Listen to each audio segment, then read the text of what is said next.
नमस्कार दोस्तों, कहानी क्राइम चैनल पर आपका स्वागत है।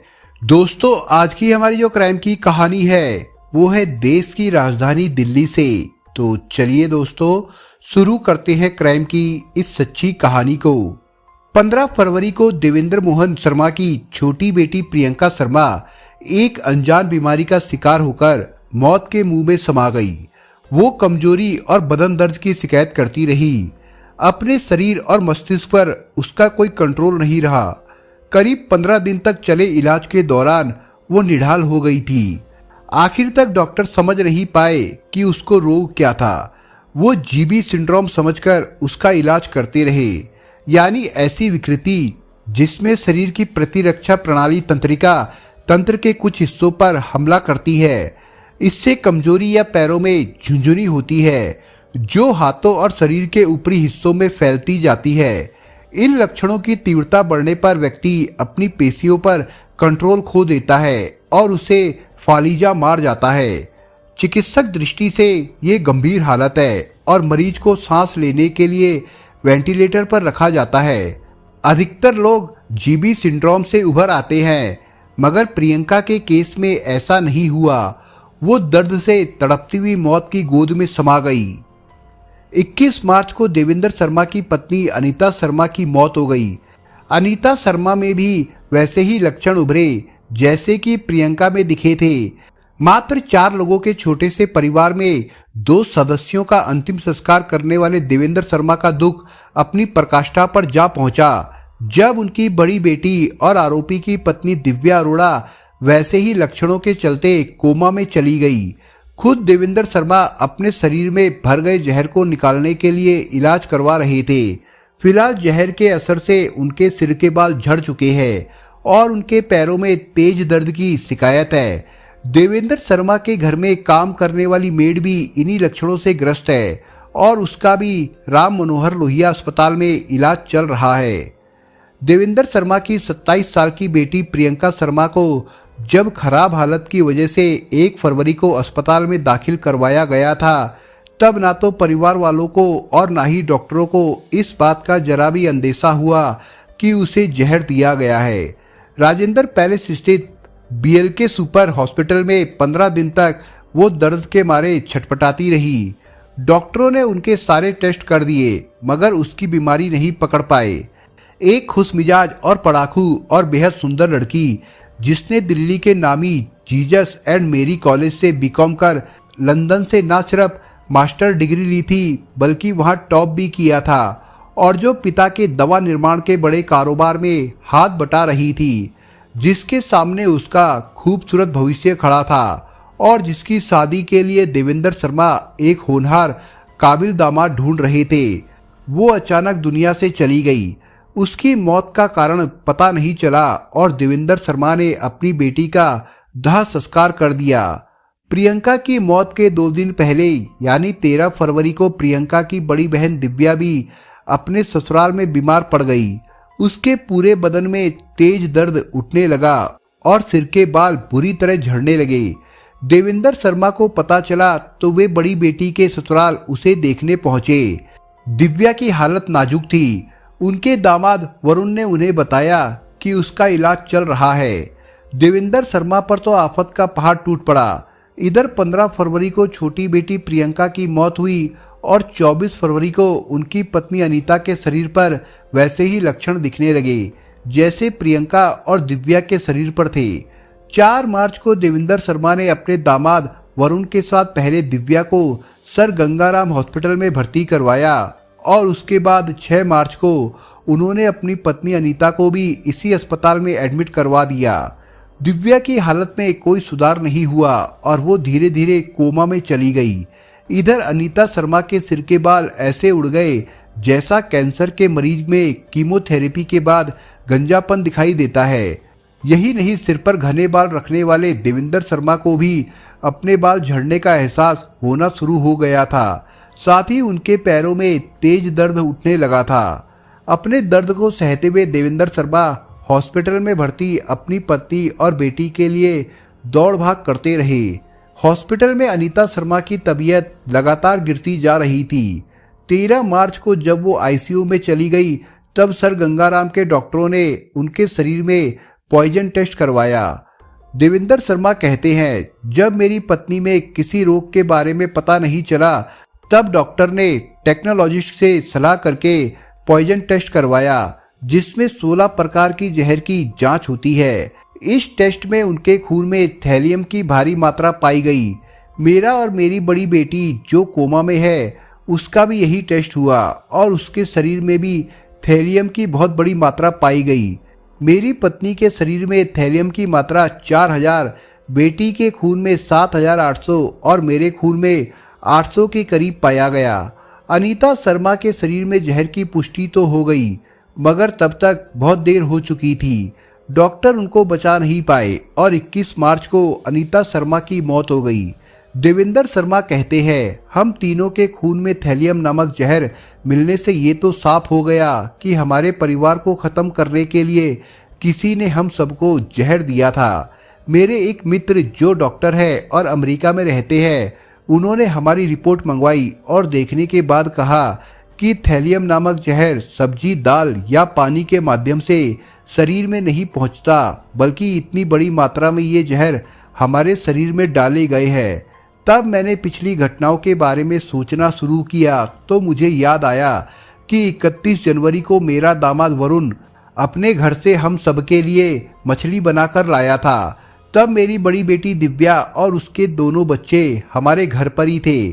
वरुण ने उसको फ़ोन करके कहा था कि वो एक स्पेशल फिश करी बना रहा है और पैक करके सबके लिए ला रहा है। वो दोपहर में आया और अपने साथ लाई फिश करी उसने हम सबको खिलाई।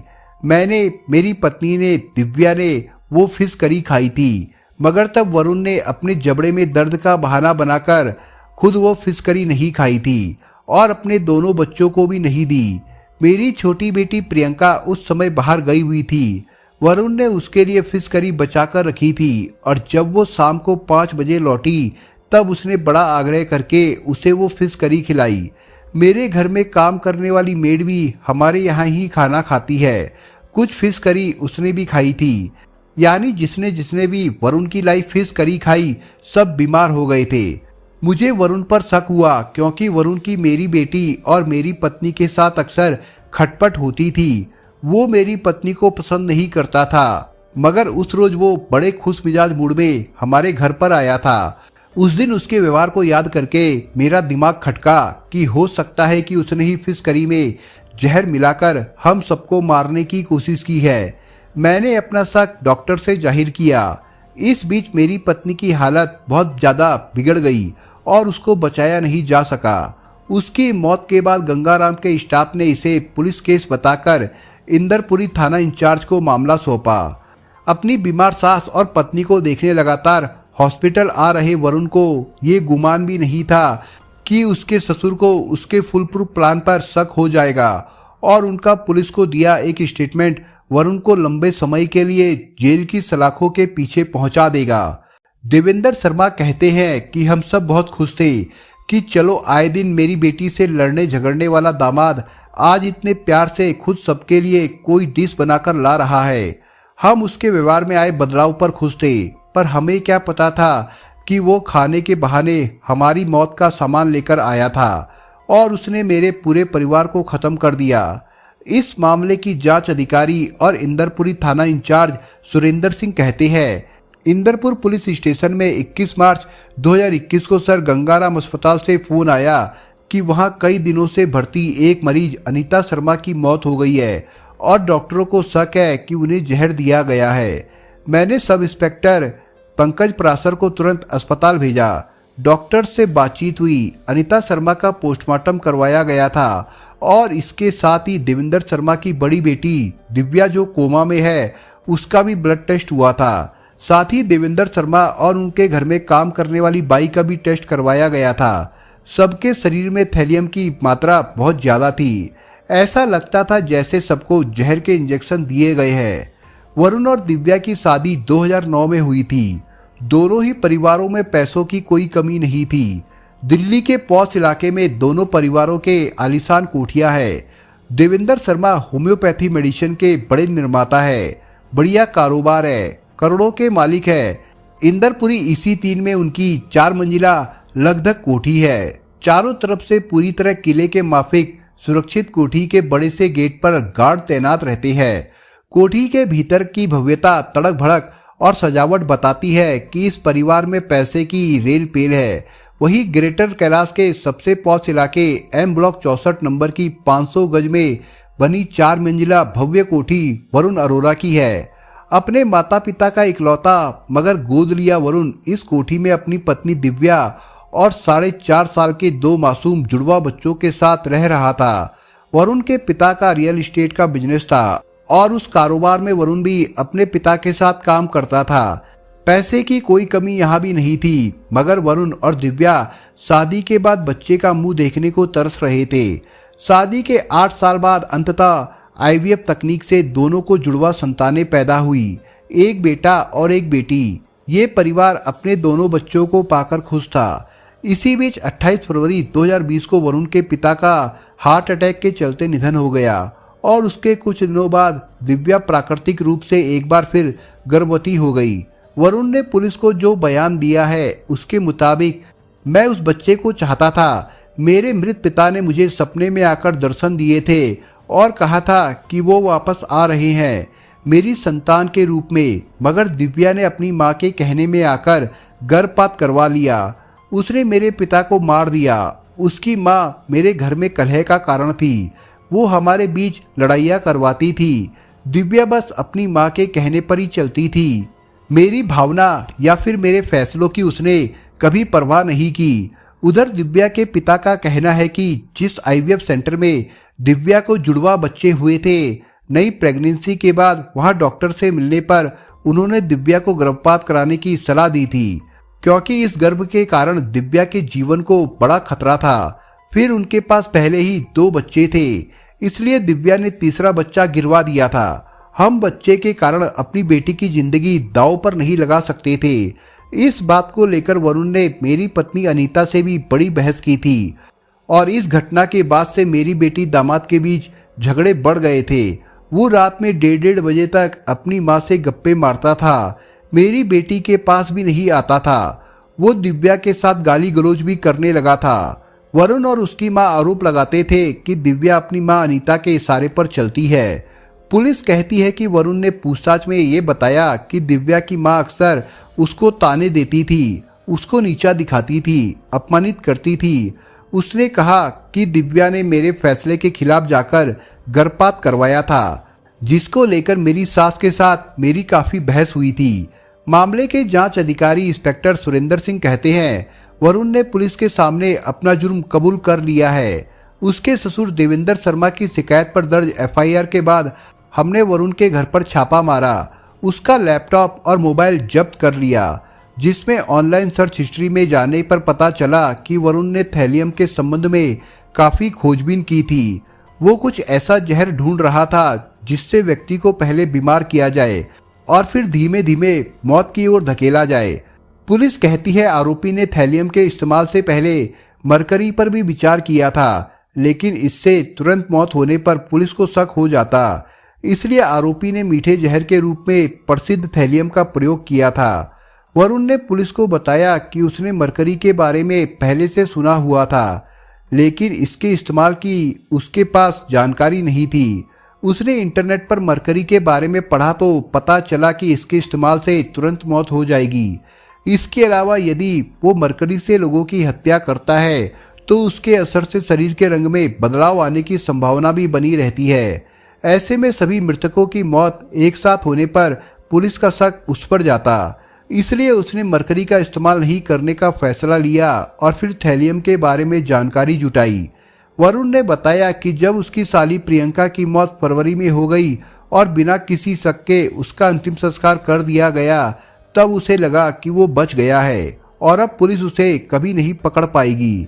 लेकिन 22 मार्च को जब उसकी सास अनीता की मौत हुई और डॉक्टरों ने पुलिस को फोन कर दिया तो सारा मामला खुल गया। पुलिस केस बनता देखकर वरुण डर गया और उसने 23 मार्च की रात को खुद भी थैलियम की कुछ मात्रा का सेवन किया। उसे लगा कि अगर पुलिस उस तक पहुंचती है तो मृतकों की बीमारी के लक्षण उसमें भी मिलेंगे। इससे पुलिस को लगेगा कि वो भी पीड़ित है मगर वरुण की ये चालाकी पुलिस के सामने नहीं चली और उसके लैपटॉप और मोबाइल फोन ने उसकी सारी पोल पट्टी खोलकर रख दी। लैपटॉप खंगालने पर पुलिस को ब्राउजिंग हिस्ट्री में थैलियम से संबंधित कई वेब पेज खोले जाने की जानकारी मिली। ग्रेटर कैलाश में उसके घर से थैलियम जहर की शीशी भी पुलिस को मिली है।